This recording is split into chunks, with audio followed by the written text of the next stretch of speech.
Hey, this is Lisa Jackson, and you're watching the Break It Down show. This is a red letter day for me. I've been trying to get Keith Wright on the show forever. Here I am not introducing the guest first, but I just wanted to say Keith is co-hosting with me. Keith has known me as long as anybody has. And he's like, hey, you got to have Lisa Jackson on the show. She's awesome. And so, Keith, tell us why we have Lisa on the show. Well, Lisa is the premier speaker and consultant on all matters of corporate culture. Written a couple books, but in the consulting industry for about 20 plus years, and has worked with Fortune 100 companies, and just has a lot of great insights into corporate culture and why culture matters, and how companies and organizations can really attend to their culture in very meaningful ways that are going to bring about growth and better satisfaction among the workforce. So just thought that she'd be a great person for you to interview, Pete, and provide a lot of her insights. I love it. Yeah, everybody who knows me knows that I know quite a bit about culture because it kept me alive overseas and everything. So it's always great to meet a fellow culture wonk and talk about this thing. Tell us, what is culture to you, Lisa? Yeah. I should read the back of the yogurt container because I think that's going to be a better definition than anything. Seriously. You can help me out here. What is culture? No. I found out, but this is the thing is that people don't realize how hard of a question that is. And if you were to ask 100 people, you would literally get 5,000 answers. I had one, this taking Lisa off the hook a little bit. One time someone said, I hate living in Las Vegas. There's no culture here. And I said, okay, what's culture? She said, there's no grass. Okay. I mean, she's not wrong, but that's not a very comprehensive definition. Yeah, it's a really good question, actually, especially now, because you've had like 90% of the organizational life has gone remote and is doing work this way. And I've been asking that question myself of what is culture in a remote work world, where you're sitting in your sweatpants and you're, casting yourself out on Zoom and you're sitting in meetings that don't have real people in the room.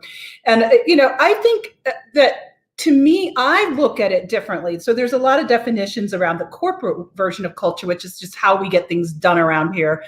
But that seems pretty trite. And I feel that what it really boils down to is how you make people feel like they want to be there.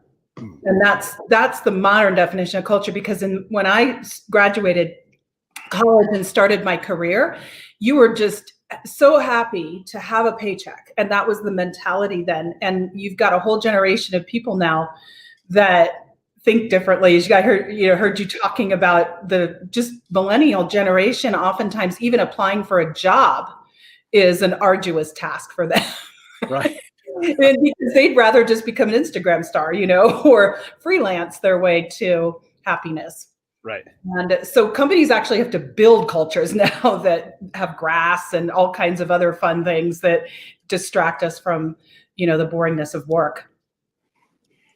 Yeah, I know you're right about that. And I also know that when I say this, you're going to agree. Culture despises design, like it just will not tolerate. It is that to make that work is not, that's why you exist, is to help companies get that figured out. You can say you've got this fantastic culture, but the reality is something completely different. What they're talking about outside the building, that's your culture, right? And you're right about that. I mean, it's funny that you would say that, because a lot of the clients that we've worked with have told us that our primary contribution was to reveal the real truth about what people were feeling and thinking about the culture. And, so it takes that not native to your own land is never going to be able to come into an organization and ask questions like I ask and have anybody Right. truth about it. So I do think, but they would tell me, you helped us architect this culture journey. And I would just sort of smile and smirk a little bit, because you're right. It actually has to be more organic than contrived. And I think that so much of the time people think the culture is the posters on the wall. It's the mission statement that we tout in our meetings. And, that really has very little to do with whether or not people want to show up.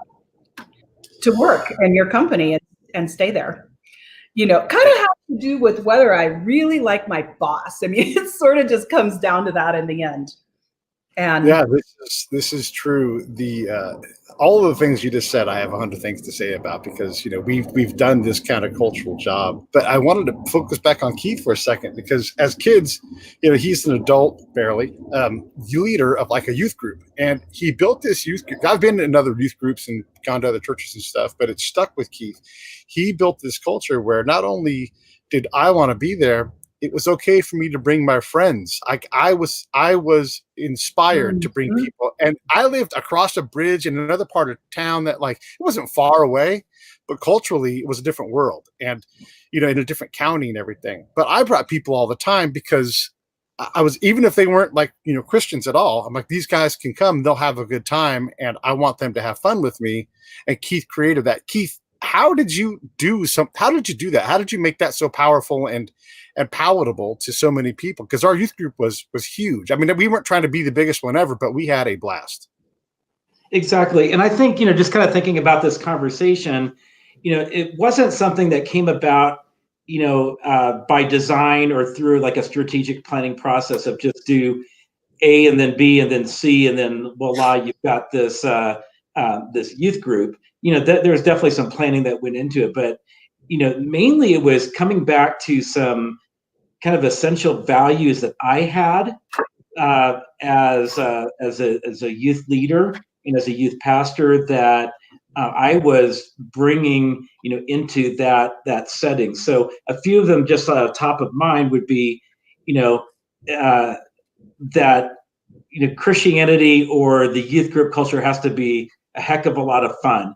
And so fun was like a key driver to everything that we did. And so if it wasn't fun, we weren't doing it. And so not only were the things that we did were fun, but I really had a value of just really pushing the envelope on that. Like, how can we make this even more incredibly fun, or, kind of add layers to that just to make it completely memorable and, an outstanding type experience. So that was like one part of it. Another was the value of relationships, in terms of what was the tone of those relationships. So, like you kind of alluded to, everybody was accepted. We had about 25 or 30 young adults. Like, I was in my early 20s. All the volunteer leaders in the group were all, kind of my peers in their early 20s as well. And we were intentionally building relationships with high schoolers and middle schoolers in order to, have whatever happened in that culture and that group kind of grow out of those relationships. And then, and just really just in a very accepting environment where anybody was welcome at any time and whatever was going on in their life, and that was there. So, there's probably 4 or 5 other key values as well that were a part, and it was always coming back to those values, over and over again with the leadership, and the culture just emerged out of reinforcing those values. You made a lot of decisions that would push the parents' comfort level. I know for sure, my parents were like, "This can't happen. This isn't right." These things. Well, your dad's line for me, he would always say, "Well, that Keith." Yes. But the scale balanced out, because I wanted to be at church more. I wanted to be involved more, and then my peers would look at me and see this leader guy, this guy that's bringing people into the group from a far off land, and so there was a balancing of that. Like, yes, I got to be wild and crazy, which I needed an outlet for, but also here I am, like, leading other, peers and going to church willingly all the time, because it was a blast for me to be at church. Like, Lisa, that is like an ideal for building, a fantastic culture, to have people excited to go do something that their parents want them desperately to do, but at the cost of also, hey, we're going to let these kids run a little bit crazy. I think that's pretty much the formula. Keith, said it really well about the coming back to the leadership values of the people who are setting those experiences in motion. And, if I have spent countless hours in boardrooms with executives who are wordsmithing to death the value statements, and just, I would just I mean, I always try not to roll my eyes in the middle of those exercises, but they're missing the point completely. Which is really what kind of experience do you want people to have working here? And that should really not have to be wordsmith. That should come out of what Keith was saying, whether that's him deciding to eat dog food in front of out, but I'm not suggesting that leaders should do that, but they could. They probably would create a lot better culture if they thought that way, is creating fun at work. And there has been this mindset that you are here, where this is serious. We have to make money, right? We have to make profit, and we have to grow the business, and we have to make our numbers, and we have to feed the quarterly profit machine. And man, talk about sucking the joy out of work. Yeah, and unhappy employees are expensive employees to keep around, because they're not inspired. Where did that go? Yeah. Yeah. How about that? How about like the corporate model of, hey, do you have a minute? And then next thing you know, you're walking out with the cardboard box and the security around you. If you run a company, if you think for 1 second that doesn't freak people out, that you tell people that they're part of a family and that they matter to you, and then you walk them out like they're, a Green Mile walk, that is such an expensive way to terminate people. I don't know the numbers for sure, but I promise if you gave a better separation package where people were like, oh, he had to go, but we know he's taken care of, or she was taken care of. It's so easy to screw up dismissing people or cutting something so the CEO or someone gets a bonus at the end of the year, like, oh my God, you want to talk about horrible culture? Yes, your bottom line looks better, but it costs you millions of dollars that you can't even see. Yeah, that's so real. And that exercise around the layoffs, and so you're describing kind of the person, the Uncle Joe that nobody really wants around, and somebody finally has the courage to fire him.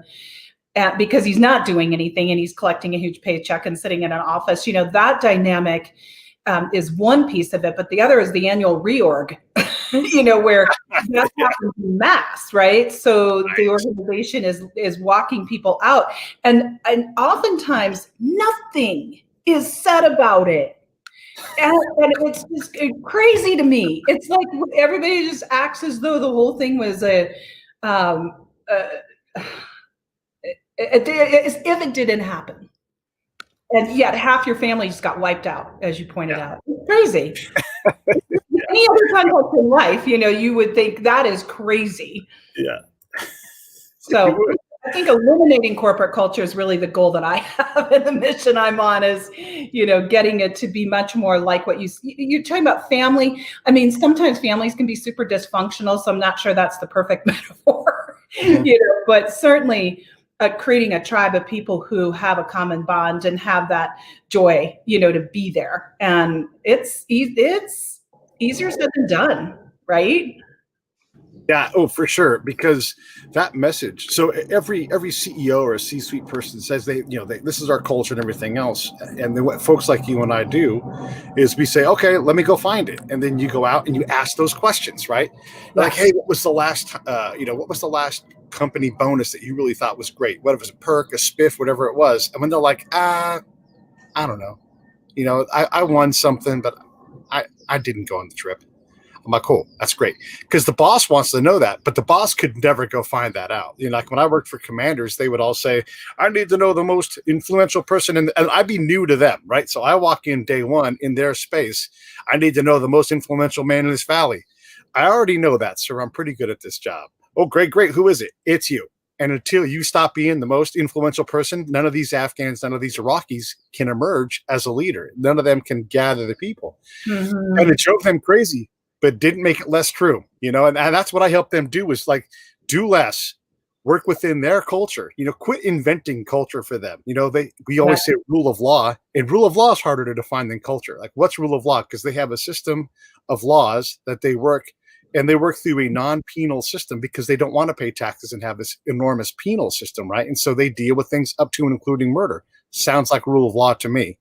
But you have to translate that between the two realities, the cultural realities. And so if you try to create this whole new system with courts and everything else and magistrates and all that, they understand it, but why would they use it? They have one already. And if we ignore that cultural system, whatever it is, corporate, family, whatever it is, you can't reliably get down the path that you think you're to your outcomes, right? And so you can have a corporate culture. Like our corporate culture is family and friends and making money. But if you and I can't go out and find it, that's not your corporate culture. Yeah. That's well. I think I think you have a good point there. And so sometimes, like when you're just reinforcing those values, you have the vision of the culture that you want to see unveil itself. I think sometimes you just have to let that, let things go, let it go on autopilot, let that culture emerge. And so a lot of times we don't allow that culture to merge organically because we're, burdening it with either dysfunctions of personality or with policies or with certain goals that were or objectives that we're kind of putting on top of that. And so it just stifles that growth. I think what you're saying, Pete, there is that, with your commanders, if they just get out of the way, then a culture would emerge. And so sometimes we get in the way of ourselves when we're, and we basically sabotage what we ultimately want because we're mucking it up with so many different things. And I think the biggest mucking up that's so true that leaders do is they make change happen that nobody understands. So there'll be a merger, right? And there'll be this kind of grand story around the merger of how good it's going to be for the company and the party line around that. And I worked with an organization that if I mentioned their name, you'd know exactly outright who they are. So I won't do that. But they were in somewhat related to the propane business, and they bought a company that produced barbecue tools. Right. And they were in Raleigh-Durham, North Carolina, and they bought this company that was in Queens, New York. And the two leaders at the top of each of those two organizations were oil and water anyway. But then you've got New York and North Carolina, right? So culture, I think, Keith talks about burning it up. There's also just these natural kind of very different ways of looking at the world and experiencing the world. And in the end, I have seen, something like 70% of mergers fail. And the reason they fail is because you don't have that alignment right at the top of who owns what. And people are used to, when they've gotten to leadership positions, they're sort of used to like, I've arrived and I'm the boss. And, that mindset is definitely the burning torch for culture. It really is. It's like, if you think more flipping it to servant leadership, you're starting to get on the right track. Just what you said, Pete, care enough about the people that you're stewards of to find out what they think and what they care about. That I have said that every single way I know how to say it for 20 years, and I still find the blank stare coming back. Like, what do you mean? How are you doing? Yeah. One of the things Americans abroad, especially in the military State Department, tend to dominate things. And they tend to always be the smartest person in the room, which is the worst way to do anything culturally. Abroad? Yeah. And I always tell them, don't try to out Iraq and Iraqi. Don't try to out Afghan and Afghan. It's okay to learn. Even if you already know the answer to the question, it's okay to say, how does Ramadan work again? Give them a chance to shine and then also shut up and learn something from that. Because even if you know it, you don't know it as good as you think you do. We miss these opportunities because our ego gets in the way of, and again, culture, it and ego are like antipolar, whatever. They shove away from each other. At least that's how I think about that. What are your thoughts in terms of what does ego do with culture when they get close to each other? Yeah, it's sort of like pouring acid on a snowball. I mean, it just eliminates the juice of it and the form of it. I think, and what you're saying about that question thing, I don't want to oversimplify or be reductive about culture, but in the end, I think that is the big aha that I've seen over the years of, if there was one thing that I could get leaders to do, it would be to stop talking and ask questions and then listen to the answer. And I've taught that one principle for so many years, and especially when it comes to change, which is accelerating, and there's a lot of nervousness around it. And now you've got a whole generation, really the millennial generation, the younger generations, that are asking these kind of asking for this type of leadership. And you've got the people my generation rolling their eyes and being like, they're so entitled and they want to have a say in everything that goes on around here. And I look at them and go, who raised them? We can't disown an entire generation just because we're in these positions of leadership and think that we're supposed to have power over them. We raised this generation to expect more or to be heard at the dinner table. It's not the children are to be seen and not heard generation. And so there is a lot of tension, I think, in the organizational life around generations as well, that is butting up against each other in terms of the values that each of those generations holds. But the millennials are, by 2025, if not already, the majority of the workforce. 75% of the workforce by 2025 is the prediction. So who are you going to listen to? Yeah, and then there's those crazy digital natives. They don't make any sense either. I burn two of them. They confound me every day. Yeah. I mean, as someone who won't answer the phone right away. Yeah.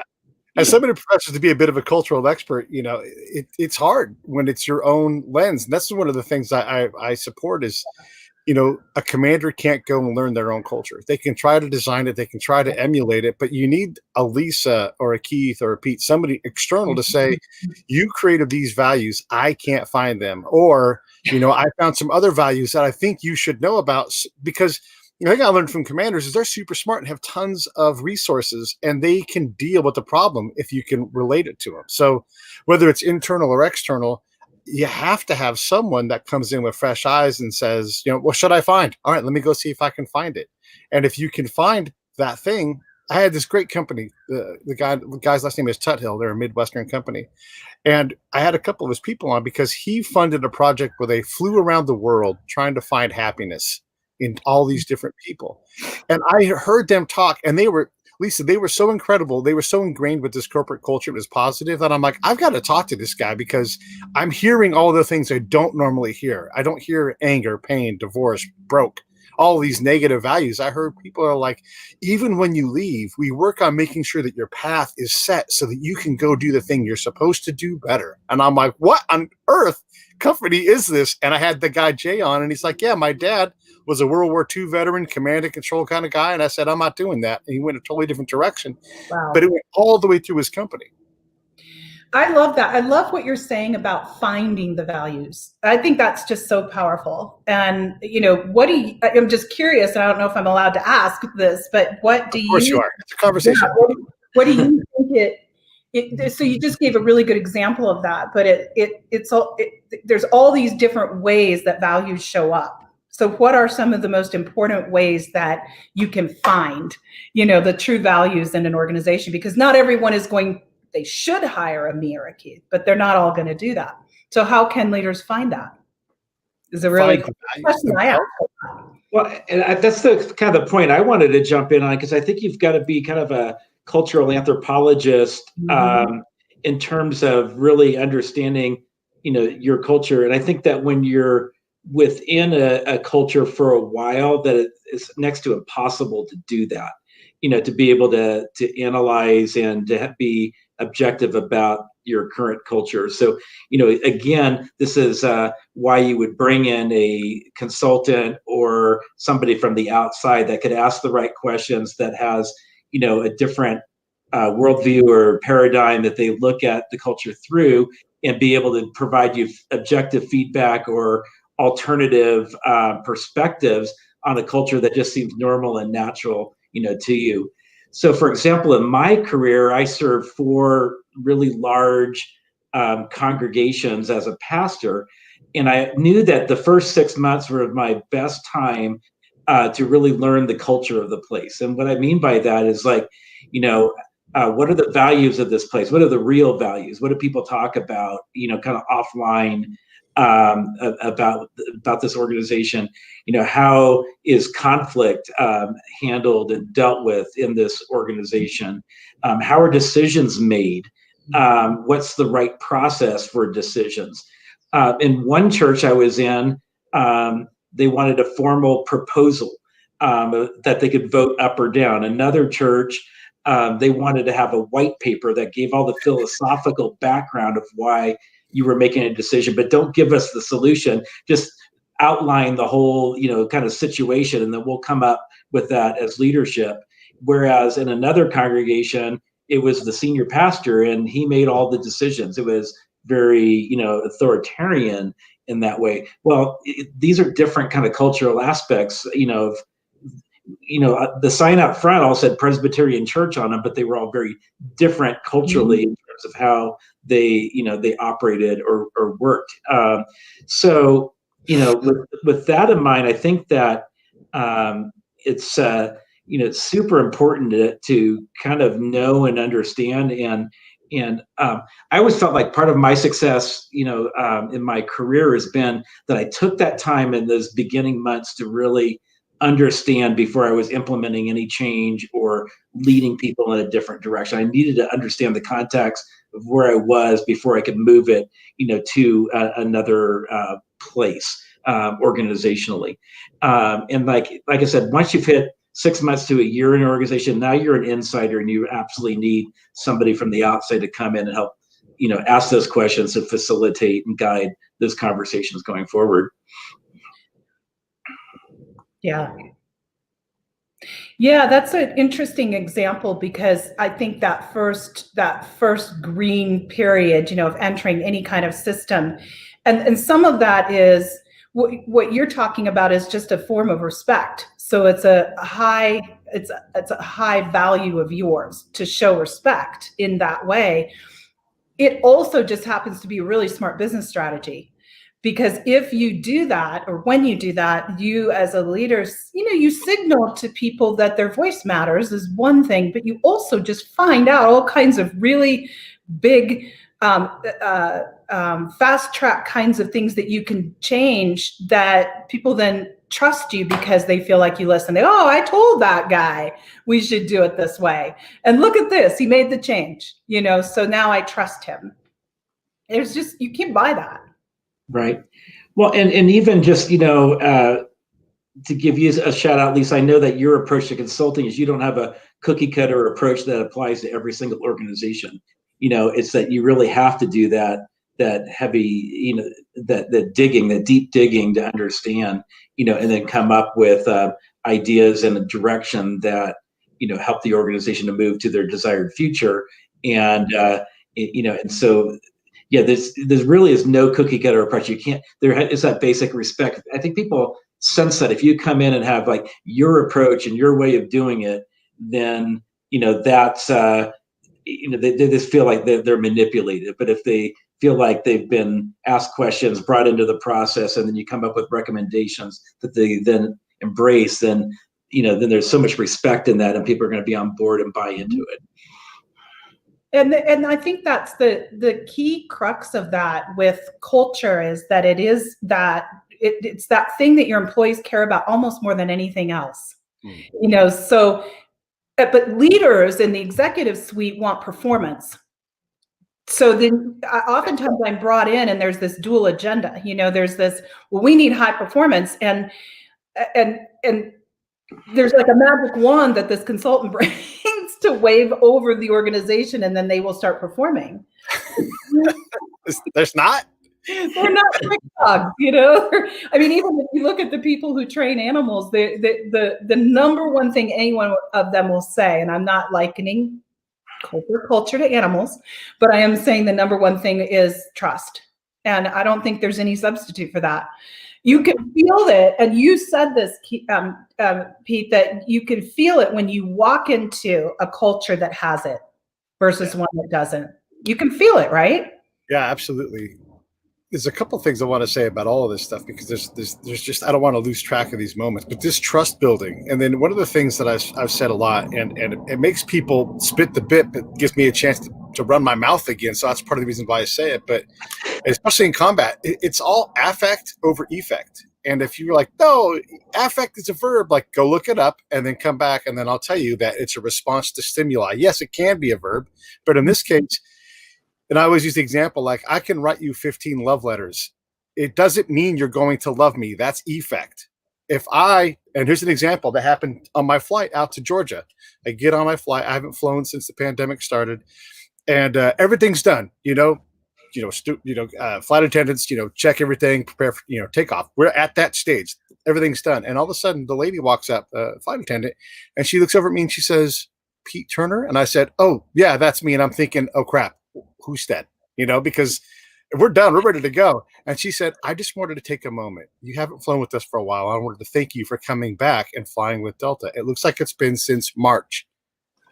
And I had to I'd hold my mouth shut. I'm like, you took the time, and she was genuine. She didn't go, "Delta would like to thank you." Like, it was a genuine thing. And I'm like, oh my God, I don't know how you mentioned that for a CEO, but that company just got more of I already like Delta, but if they screw something up, I'm going to balance the scale and be like, they also did this and they care about me.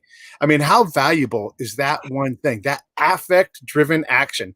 And I'm a big believer, like in an organization has to do small, instant responses that are pervasive in the organization. So like a company said, "Pete, how do we do better with veterans?" I'm like, act like you care. Yeah. If a veteran resume comes in, it should get an immediate response. I see that it can be a robot. I see that you're a veteran and you've applied for a job. Someone will get back with you shortly. That instant response, and you better have someone follow up. But to get a null response, we already think you don't like us. You already have one strike against you, so start with that assumption in mind. That's like what Keith was talking about earlier. You already have this. This is your culture, whether you want it or not. That's where the veteran shows up with. Respond instantly and then follow up, and then boom, you're already doing a better job because you've taken this simple action. And that's to the point you said earlier about ego and where does ego come into culture. And I think that it has, you act like you care, you said. Actually, putting aside ego means you do care.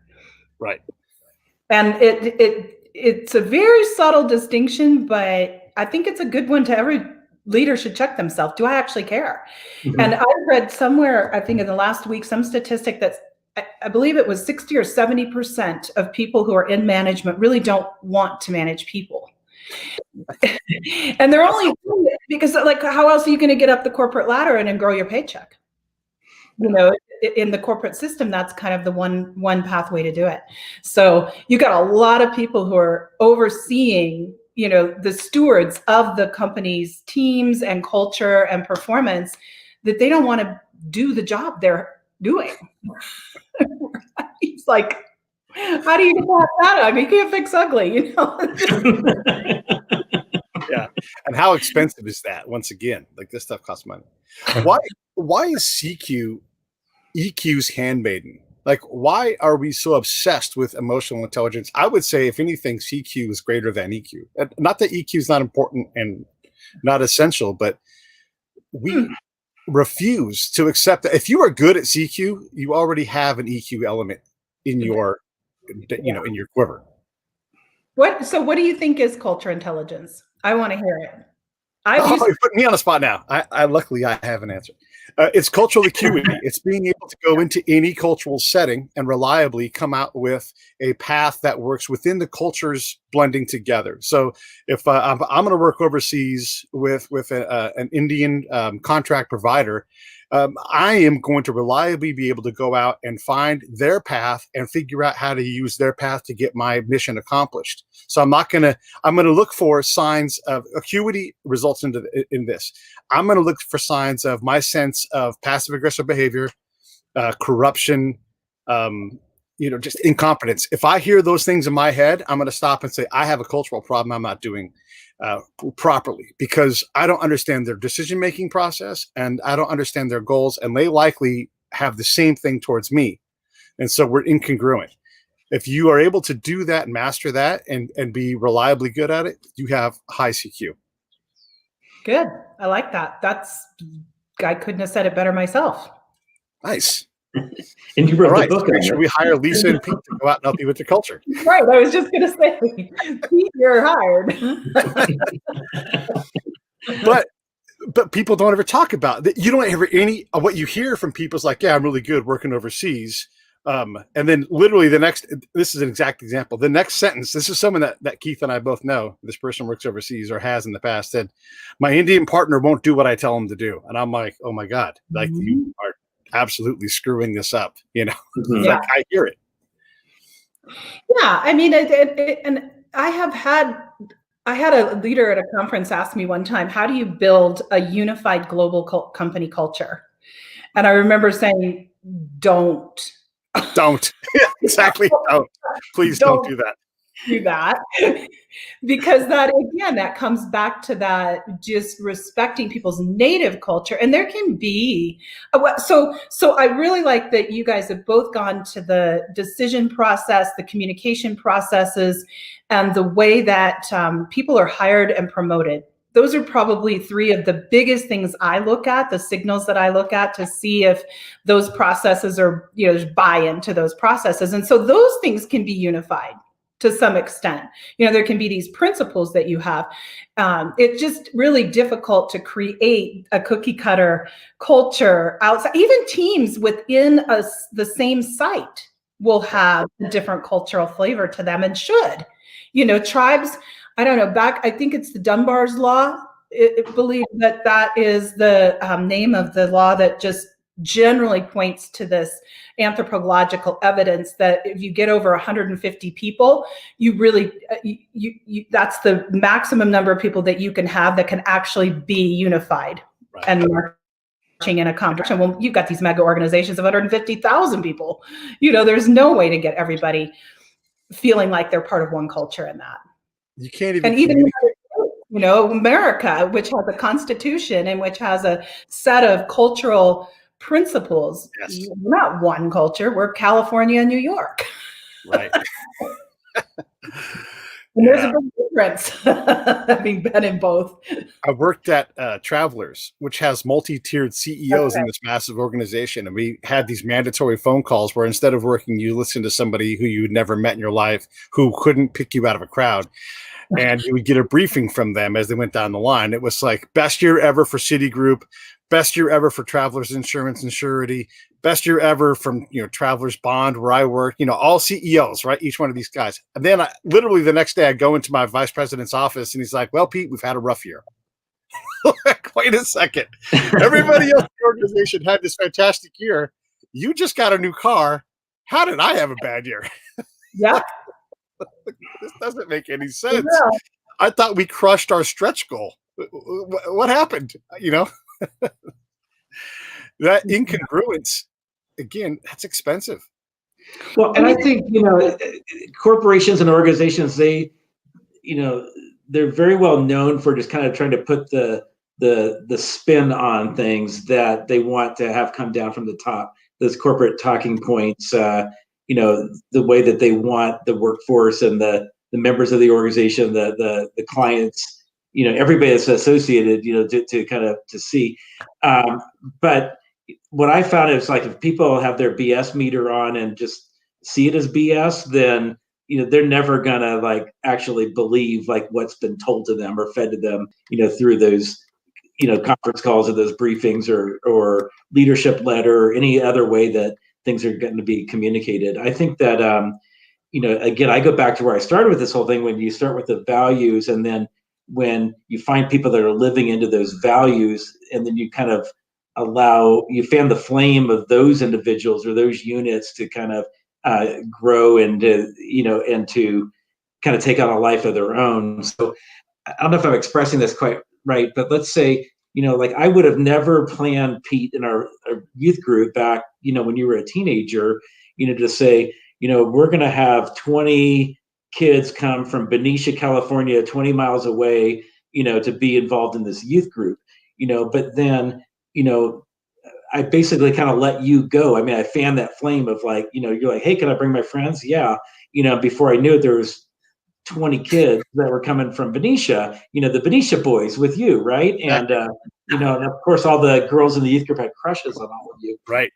But anyway, more popular at home. They're like, mainly of you, but knowing your mark. But what I'm saying is that, but I allowed your personality to emerge and your personality to, to basically be a cultural element, in that group. It wasn't the whole group, but, I could have stifled that or communicated something different. But, this is something that emerged within the values that we had. And it's like, okay, this is really good. And this is adding so much to what this group, the whole group's experience is. I'm just going to keep fanning that flame and seeing that emerge. And I think the same thing could happen in other types of organizations. You get a certain unit that is kind of taking on a personality and a life of its own. Will fan that flame. If you're in multi-ethnic groups and there's in your example of, you got vendors and partners in, India, for example, and, how can your whole culture be enriched by just fanning the flame of those individuals and their perspective and what they bring to the table? So, I had a good friend of mine who works for one of the largest enterprise software companies in the world. And they have offices all over the world. And they were going through the conversion in their software development process from waterfall to agile, which just is a way of, I talk about cultural agility really as a way of understanding that you need to have shorter cycles of implementation on anything you're doing so that you can have quicker change. And agile is a body of work that is centered around the ability to be very dynamic and customer focused. So they were making this, and this is really funny. She relates this story, and my jaw just drops when I hear these kind of things. She goes, yeah, we went about it the way we go about everything. We did the whole big, huge rollout. We got global teams together. We brought in a really fancy consultant, trained them all in this whole new methodology, hired an internal culture team that went around and did what you talked about, Pete, finding the culture, right? And got massive amount of feedback about how we don't trust our leaders here. We're never going to be able to make this change. It's never going to work. Meanwhile, they're launching teams across the globe. These are Scrum teams, they're called. And so now here I am in Colorado, have colleagues in India. I have colleagues in South America. I have colleagues in Philippines. And we're all supposed to get on Zoom at the same time and have these Scrum meetings. Well, that lends itself to what we're in person, right? But you and the three of us are on time zones that are about an hour or two apart. These people were getting up in the middle of the night at midnight to go have meetings. So there was all this craziness. And she said, we just went about it the way we do everything. We just dive into the pool and then figure out whether we know how to swim. Yeah. Millions of dollars were spent, and they canned the entire initiative in a year and fired the head of IT. I mean, and that just sent this whole, and then we're back to what? What are we doing now? How are we developing our software? It's just, and this goes on all the time. And so to me, the culture is just, it's like you were saying, it's almost like it's an effect of that type of leadership or that type of decision-making process or that kind of communication or how we hire people and fire them. It's an effect. It's not something that you actually construct, as you pointed out at the very beginning. I've been rambling on a little bit too long. One of the biggest times I ever used culture to my advantage was, and it took a long time to develop this ability to do this, but I sat down with an Afghan leader who was, from our point of view, tied to the Taliban, a bad guy, and wouldn't go out to his district and govern it. And he started teaching me, because I learned to shut up and listen and try to understand things from his perspective and not do anything until he's like, I'm desperate for your help, Pete. Can you do this teeny tiny little thing? Then I'm like, I'd poke my head out and be like, oh, this one little thing? Sure. Or better, let me get your partner, because I wasn't even the direct partner. And so I sat down with him and I said, hey, Zarif was his name. Zarif, like, you're the governor of this district, the county, right? You're the governor of this county. We're trying to make the government work. You understand? And we'd finally built 6 months it took to build trust with this guy. And I said, what do you want to do? Like, what's your plan? Do you even think that way? And he's like, of course I think that way in plans. And I'm like, can I record it? Would you let me try to understand it? And he said, yeah. Okay. And he's like, how do you want me to explain it? I'm like, tell me what order you want to do things in, and tell me what provisions that you have or should be able to get through your government and how to get those. And then where do you need our help? And so I made this whole PowerPoint slide to reflect that, right? Took all the notes. And granted, this is cross language, but that's fine. I'm good with that stuff. So I go in and I build this thing perfectly, but I'm like, I have to test this thing. So I scrambled it all up and I screwed it up like how a young private would do. And I handed it back to him and he said, no, damn it. Here. And he started changing it back to what I had, which was his plan. And there are sub elements within that. That's a longer story. So I took this plan because I knew I had to do this. For one, I had to check myself. Two, I had to check up the Army because I knew their culture. So I came back and I said, here's the governor's plan. Literally, no one has ever asked them for what they want to do as we try to legitimize the government. I've talked to the people in the villages. They don't think the government ever does anything for them. Here is a potential path. This is a potential small win. So I hand it to them and they're like, there's no way on earth. This guy made this PowerPoint slide. And I'm like, yeah, dummy, he didn't. I did. But I talked to him for hours and they're like, there's no way this is his plan. And like, I told them the story. I'm like, I screwed it all up. He came back. He corrected it. This is his plan. And he doesn't need much from us. And that totally changed. By the time I got done getting the Army to calm down and listen, it totally changed how they approached it. And they're like, okay, we're going to do less. We were burning trash. Like all of our supplies would be flown in from a plane. They would drop it in via parachute. So we had all these cardboard boxes and these parachutes. We were burning all this cardboard and parachutes. And he's like, that stuff's valuable to me. I can govern with that. I can't get my government to give me anything. In the meantime, can I have your parachutes? Can I have your cardboard and anything you guys don't need? Because I can turn that into political capital for me. Think about that win. That took 6 months and a ton of experience leading up to that 6 months to be able to sit down and be able to not only understand what he did, but also communicate it to the Army in a way that made sense. I mean, you said do nothing. I think that's probably some of the very best advice that leaders won't listen to. Yeah. How would you accomplish this, young Pete? You think you could bring friends here? How would you do that? You know? And then Pete will go, I just ask them and I'll bring them and I'm ravenous and I want my friends to like me what I do. I'm just going to keep, like, how would you do this was a big question. I started asking, what would be appropriate here? How do you safely get this done in a place that's hyper dangerous? And they would say, I would do it this way. I'm like, then I want to do it in that model right there. Yep. Yeah. That's the killer app for culture right there.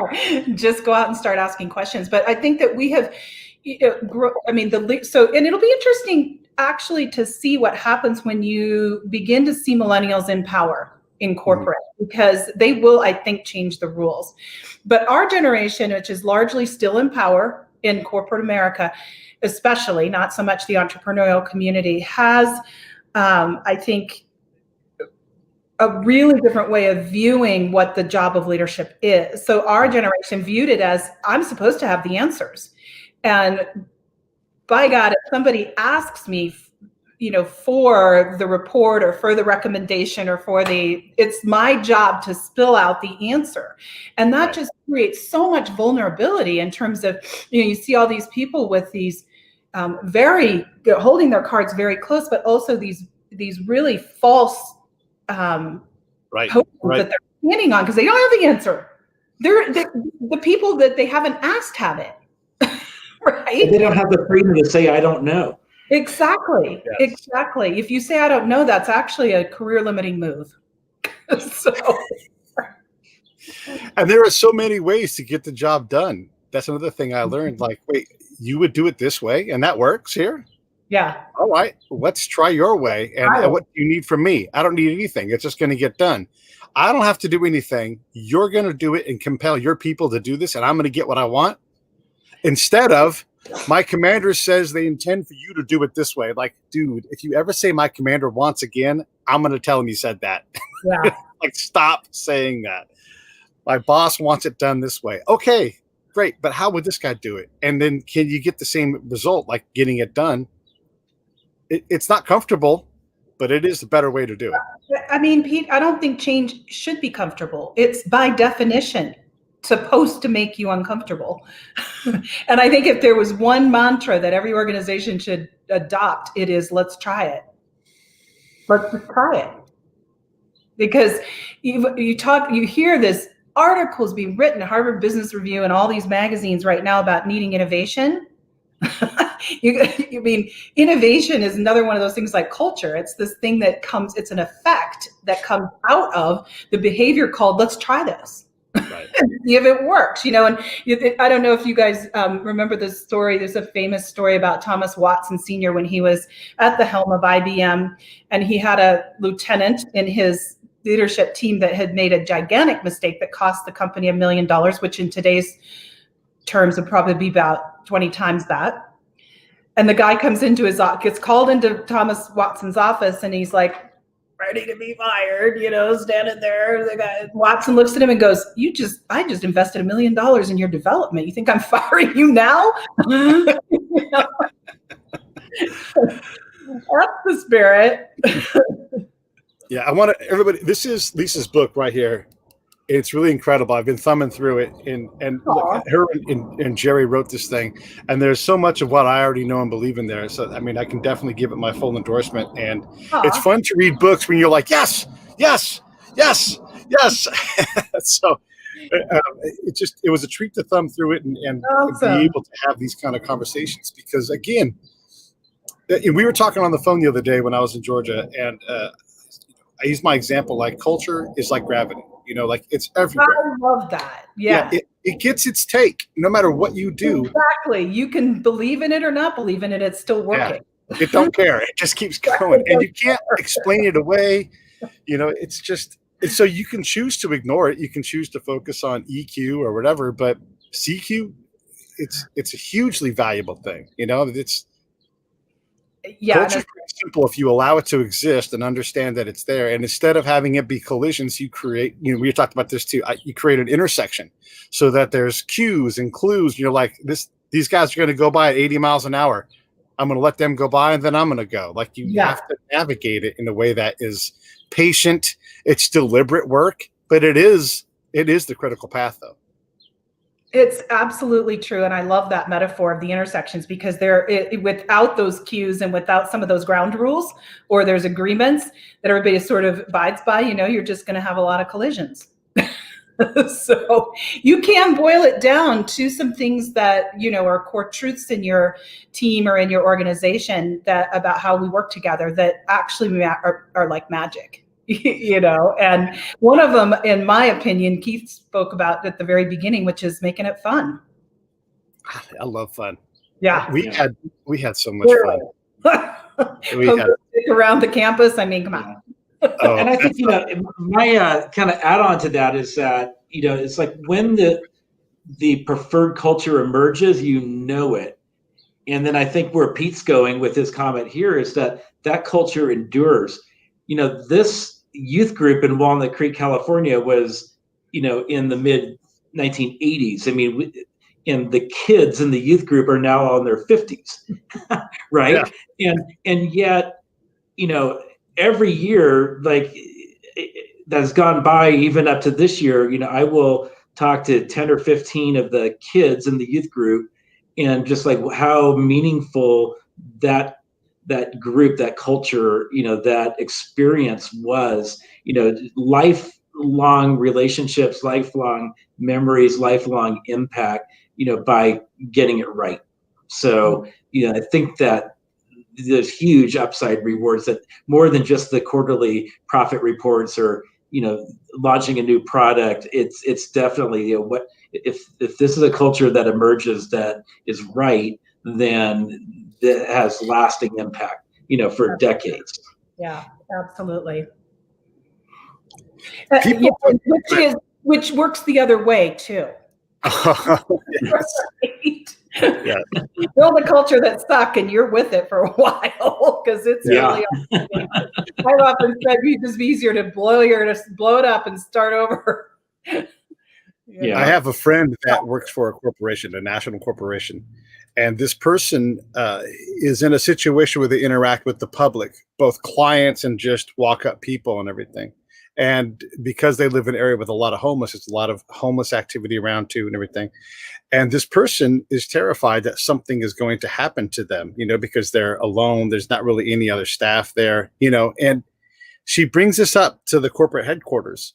And this person kills it at their job. They're all of their metrics are great. they're performing at as good as any other location can perform. And the corporation basically does nothing to ensure this person feels safe in a dangerous environment. They don't get, this person meets metrics where they get rewards from the company, and this person doesn't consume those rewards. And the company's just like, hey, that's great. We didn't spend money on that or whatever. And I hear that, and I'm just like, I wish someone would just go over there and shake the CEO and say, can I tell you what's happening at your company? But I would never want to harm my friend. That's why I'm very protective of this person's identity, gender, where they live, all these things, because I don't want anybody to know. But it's shocking to me how, if something was to happen to this person physically, which is, no one could rule that out because of where they work and what they have to do. And their job is not a dangerous job, by the way. It's a forward-facing corporate job. It would be, if this person survived this attack, it would be millions of dollars of this, in such a preventable thing. What is it about companies that makes them afraid to create a feeling of safety? And I'm not saying be paralyzed by fear, but we're not talking about that. We're talking about someone who's on their own and never accepts the accolades and the rewards that they get because they're so disaffected. Well, I think there's two things. I mean, I can answer that straight up. And one of them is HR. Sorry if you're on HR and you're listening to this, because human resources is a compliance-based function historically, organizationally, and they don't necessarily are not fully rewarded for the compassionate policy making that you just described. And the second thing, I think, you pointed to the airplane example earlier, and I'm going to use it as a metaphor. If you're a CEO, you're flying at 30,000 feet. You really don't know what's happening on the ground, so you rely on your ground troops to tell you.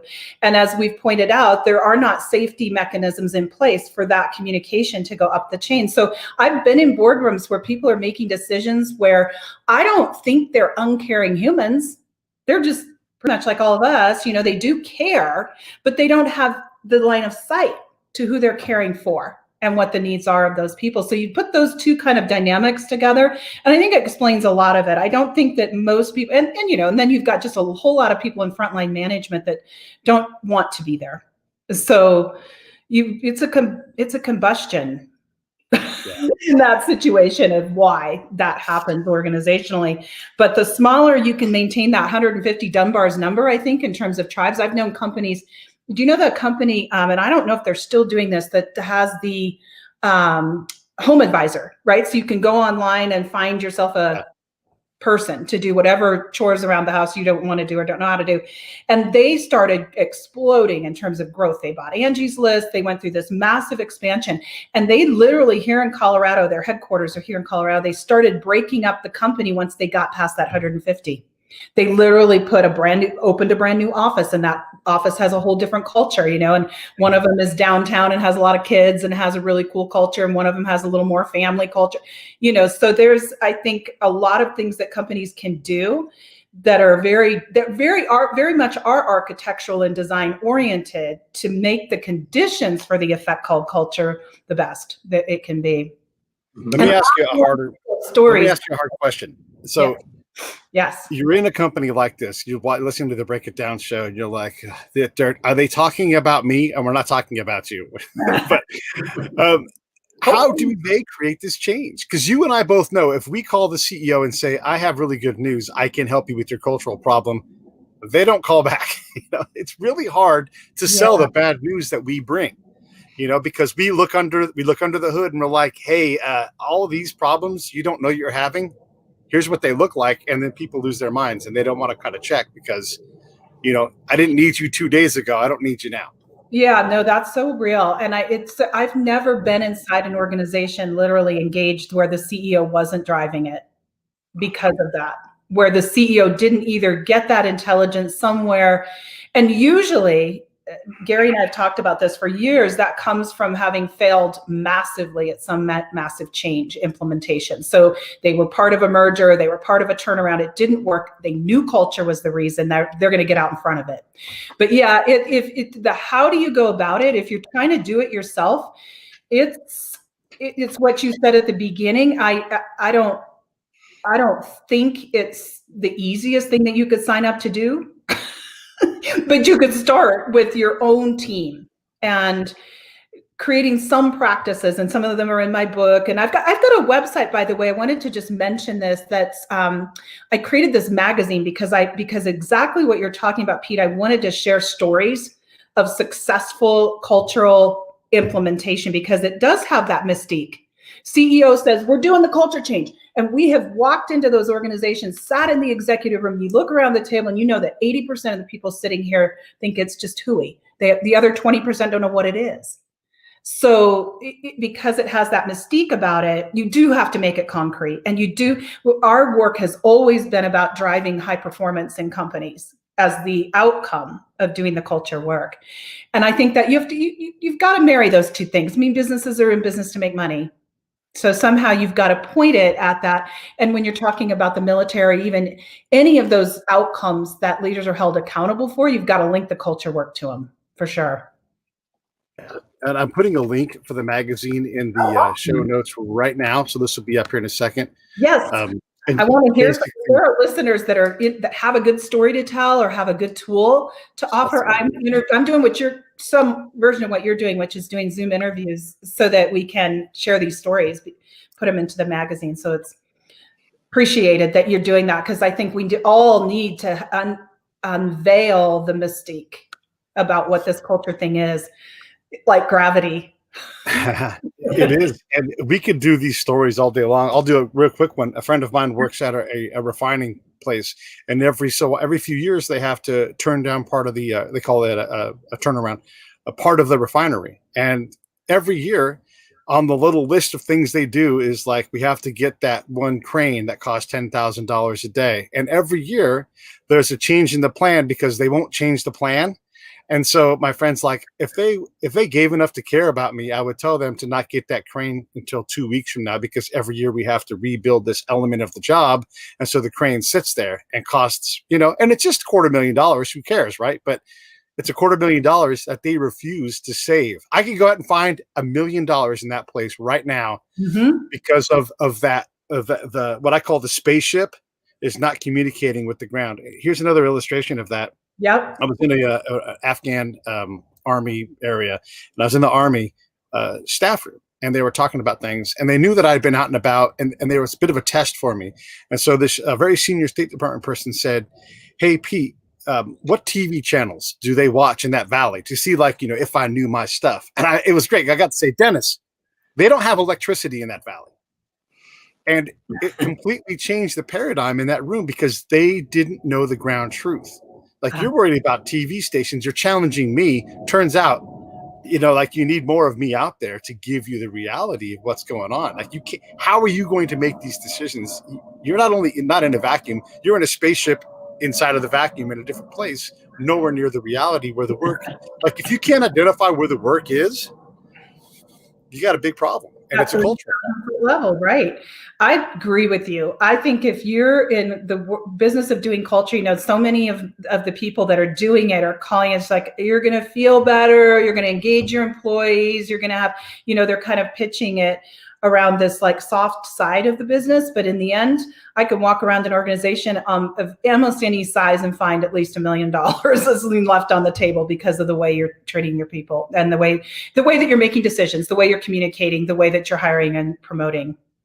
One of my favorite questions whenever I get hired to do this kind of work is to sit down with the person who's doing the job that nobody, like, it's just thankless, like outbound calls, right? Whatever. Yeah. Like, what's next for you with this company? And it's a game changer. I don't start with that, but I get there and then they laugh. And if they laugh, I'm like, no, you don't have to say anything else. And just write down, they laughed. And then you bring that to the CEO. You're like, and the other thing I always ask them when I get the opportunity, which is never often enough, I'll ask the CEO, like, are you guys great at training people? The answer to that question is always yes. Yes, of course. We find the best people and we train them. We're great at it. Would it be helpful to see the people that have not left this company and are now in senior positions at other places? And they're like, yes, I would.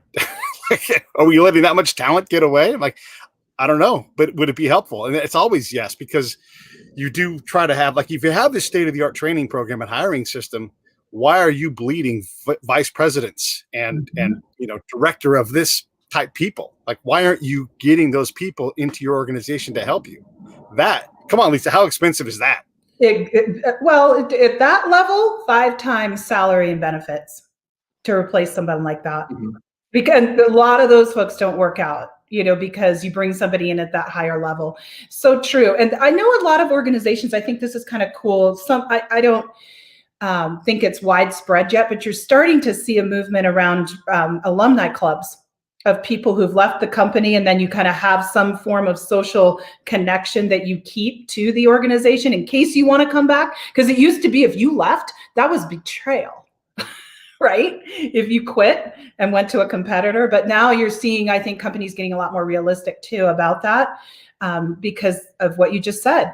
You just walked out the door, walked a huge amount of the competitive intelligence and advantage for your business, and they're taking it to your competitor. How does someone get into this line of work? I mean, you don't pick cultural consultant when you're 17 years old about to graduate high school. No. No, but you know what? I always had a curiosity about people. So I think that was sort of the seed that was planted in me pretty early. I was always that girl who would sit and listen more than I would talk, which even being here today is a little uncomfortable for me because I would rather listen to your story. I thought we were talking too much over you. Yeah. No, but I did. Here's how it came about that we became culture experts. We were working inside, I can even say this, at Merck. We were doing a program that was their flagship leadership development program. And it was, of all things, a 3-day training class on how to run effective meetings that facilitate effective meetings that had full engagement of the people in the room. And people would come in at the vice president level and they'd be like, why are we having to sit through a 3-day training on meetings, right? And by the end of it, of course, they were completely singing a different tune. But after we did inside Merck, a couple of sites where we did a full-scale implementation of that particular training class, they started saying this is changing our culture. And that's what got me to understand meetings are really the arena or playing field for culture. It's the place where people come together, right? And how those are conducted and run has a huge impact on on shaping and having the effect that you want to have in the culture. So we branded as Corporate Culture Pros. We thought, well, listen to the customer. Yeah. They're telling us that's what it's doing. Let's just go figure this out, how to make it more intentional. Yeah, it was 2003, I think, that we did that. Yeah. And it was also kind of an interesting thing that I didn't think that you could find business on the internet. I'm just being really transparent. So we built a whole website and did search engine optimization, and we were busy for years and years and years off of that.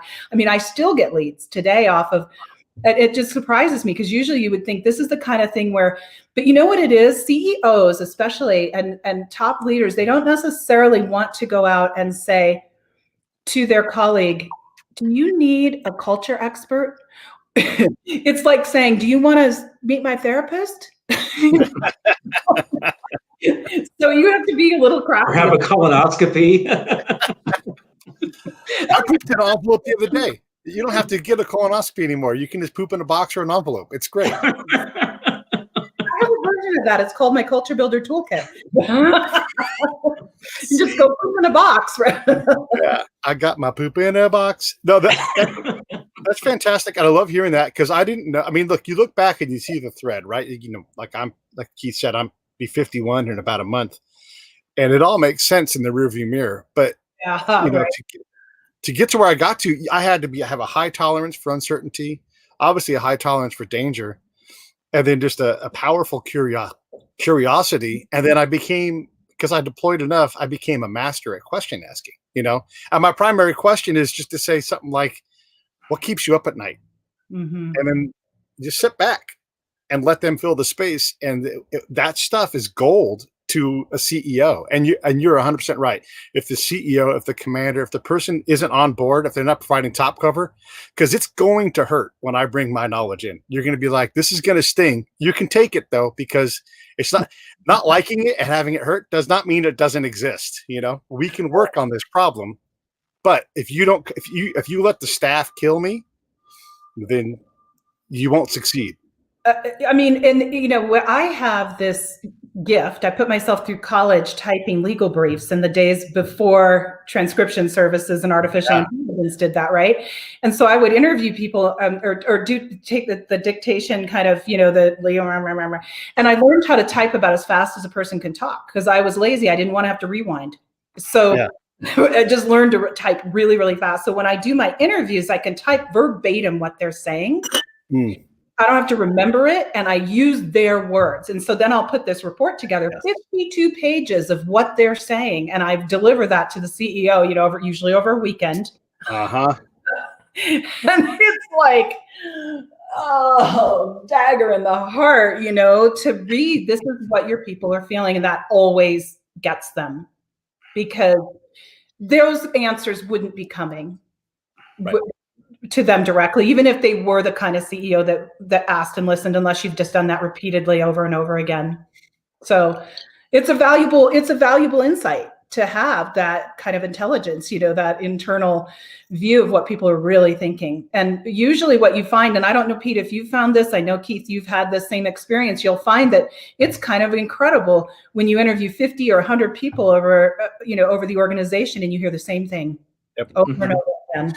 And that question, because I would do a lot of that too, because it was translated, I would have time to write as verbatim as you can when you're doing a translation. But you would hear my question pattern in this. And I would a lot of times just cut and paste that into the thing. So you can see that I didn't load this question up, like when we point at the government building and we say, what goes on there? And the farmer laughs and says that guy owes you money for a goat. The commander wants to know, like, wait a second. Like they laughed at the government building.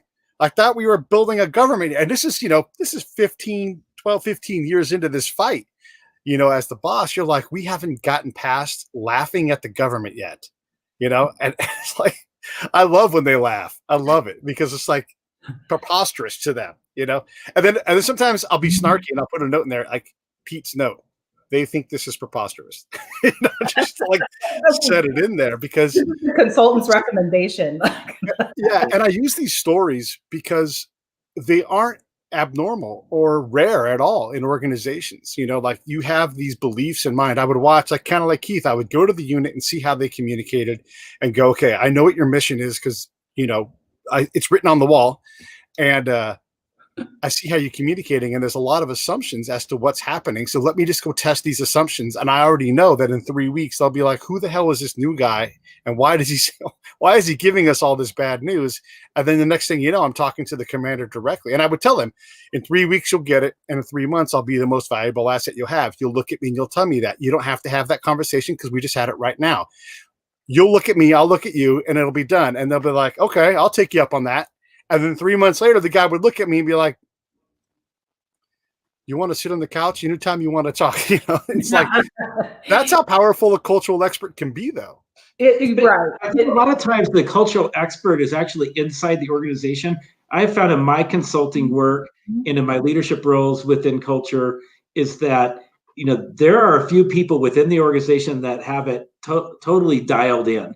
And so like, I'm not making up my report or my assessment at the end of the day, out of thin air. It's like really being fed back to me by, again, listening and finding those key people that are going to really tell me how it is and not be afraid to speak that. So, one story that I've often told, back when I was in college, my parents were at Disneyland, staying in Anaheim, and they were like, we want to go check out the Crystal Cathedral. So they showed up at 8 p.m. Everything was closed. And there was one custodian at the Crystal Cathedral who proceeded to take them on a 2-hour insider's cook's tour of the entire Crystal Cathedral, the staff office buildings, Dr. Schuler's study, and all the while providing commentary on the political issues going on in the church and opinions on different people's influence and impact and what the strategic plans were. And this was a custodian, at 9 o'clock at night in an empty campus, just giving them the full, all the dirt and all the good stuff too, but everything.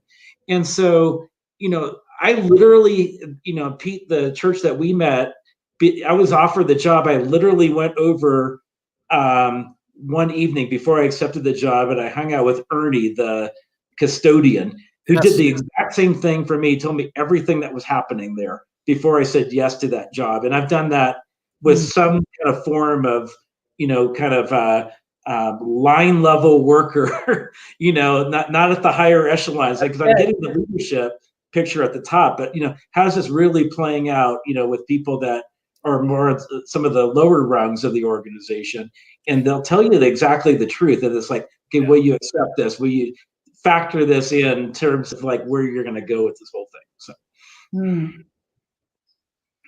I love that story. Amen. I think my mom told me, she's like, so don't ever accept a job at a church without going and talking to the custodian first. Yeah. Because then you're going to get the real picture. It's such an important thing to talk to those folks that are often invisible, because they hear and they see everything. They're so powerful. Yeah. We would do these quarterly assessments in Afghanistan to see how we were doing, all internal, right? And I learned to ask these great questions. And so we'd all sit down. It's a classified meeting. We're going to talk about the Afghan government and how great it's doing. And I'd raise my hand. Is this the kind of meeting we can actually contribute to, or should I just sit back and listen? Nice and loaded. And they're like, no, of course you should contribute. Where are the Afghans?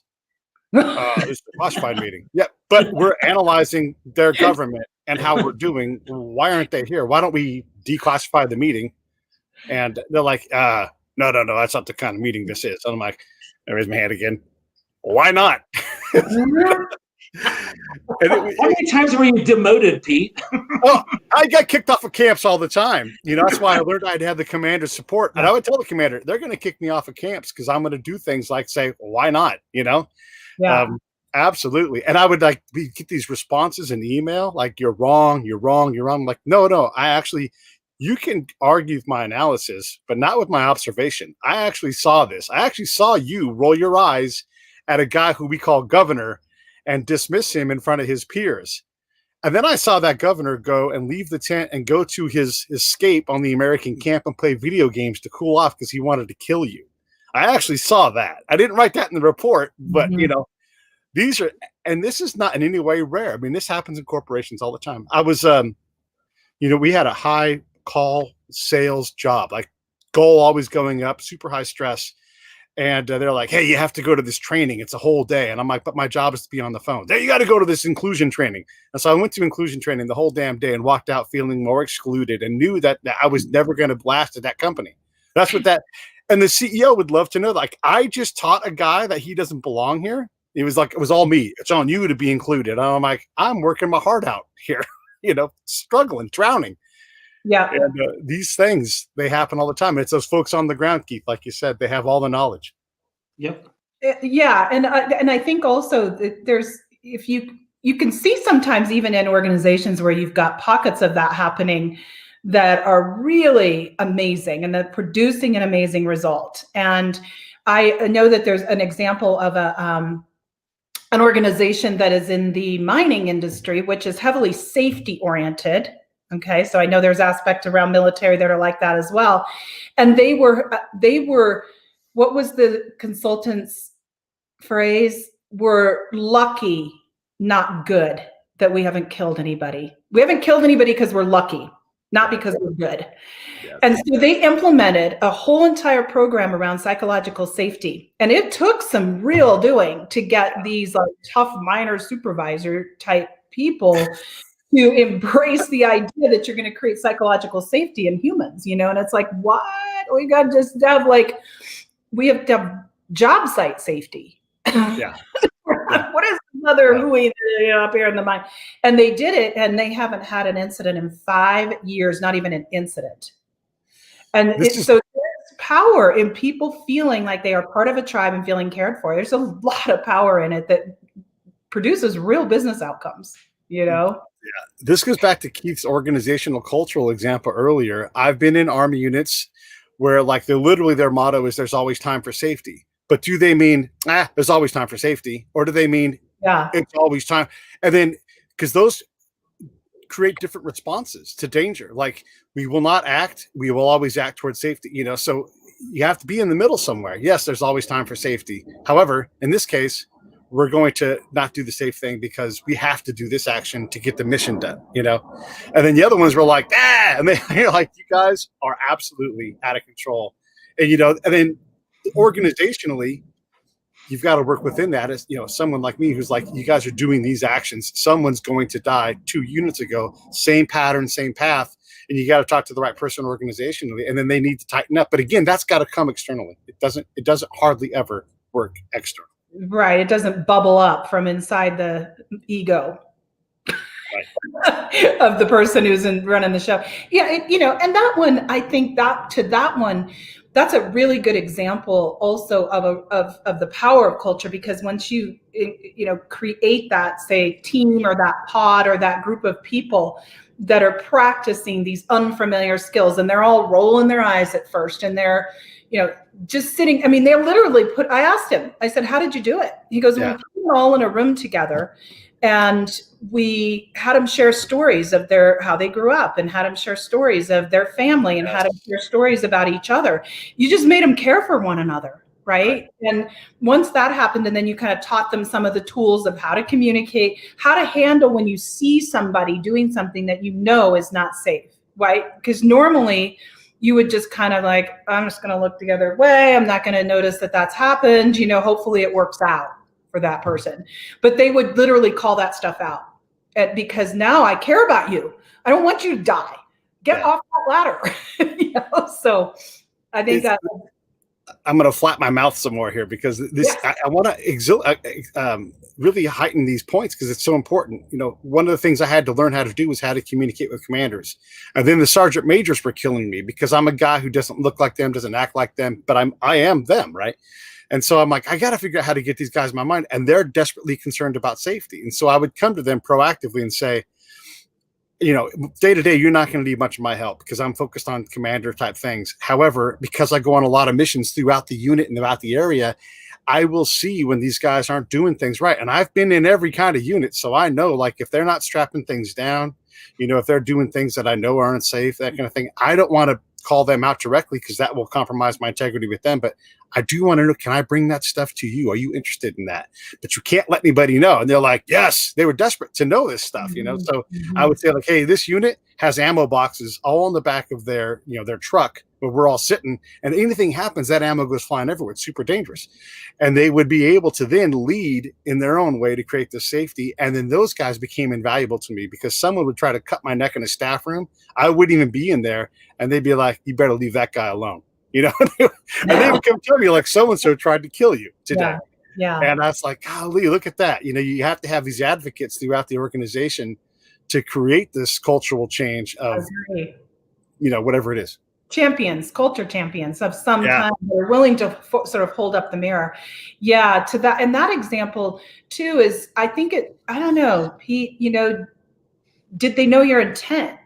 You know, because sometimes that speaks louder than, but I think there's just so much fear of being shamed about this. I don't know the answer, or I got called out for doing something wrong, that almost trumps the intent.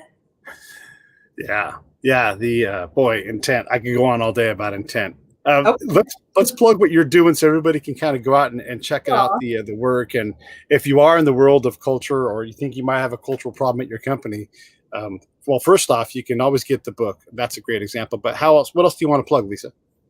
Yeah, I mean, it's if you are having a culture problem, you probably need what we've been talking about, which is a cultural assessment. We do perform those at Culture Pros. Would love to hear from you. And I'm also that kind of person that will just get on the phone with anybody and just talk to them about what's going on in their organization. And usually even with, 30 minutes, you're going to walk away with some kind of insight. It's not about necessarily hiring us, but would love to have that conversation. And you can reach me at lisa@corporateculturepros.com or on LinkedIn. I think it's up there on the show notes. It was, yeah. Yeah. I love to talk about this stuff, as you can tell, all day long. So I'm really, really pleased to have been able to do that here in this kind of conversational way. Keith and Pete, you guys just drew out so many amazing points about culture that I wouldn't have even thought of. So and I would just say, just to add to what you just said, Lisa, is that you are producing this quarterly magazine on, corporate culture as well. And so Attraction Culture magazine is yeah. designed to share stories of how we can produce cultures that attract and retain great talent. And I am looking for stories, great stories. These are not my articles, although I'll write one or two for the magazine, but definitely looking at the opportunity to hear stories. So reach out to me if you've got one.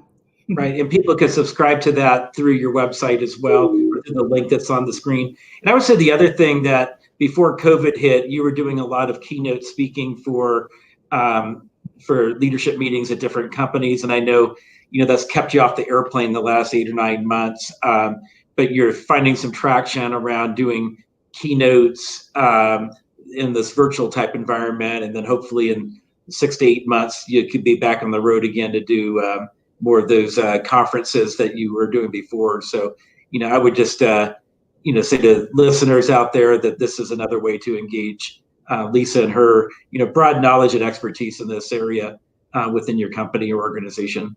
Absolutely. Thank you, Keith. Oh, no. Our pleasure to have you on. Keith, anything else for you in closing? No, great. It's great to be on, Pete. And thank you for making this just so conversational and fun and inspiring, and just grateful for the work that you're doing, just to be kind of a public forum for just some great ideas around, general trends in our culture, and whether it's, in the area of music, or what's happening in business, or just things in the arena of politics. You're doing a great job with all this, and just grateful to be a part of it. Oh, thanks, everybody. Likewise. All right, cool. All right. Thank you so much for Let me having sign this thing off. Stand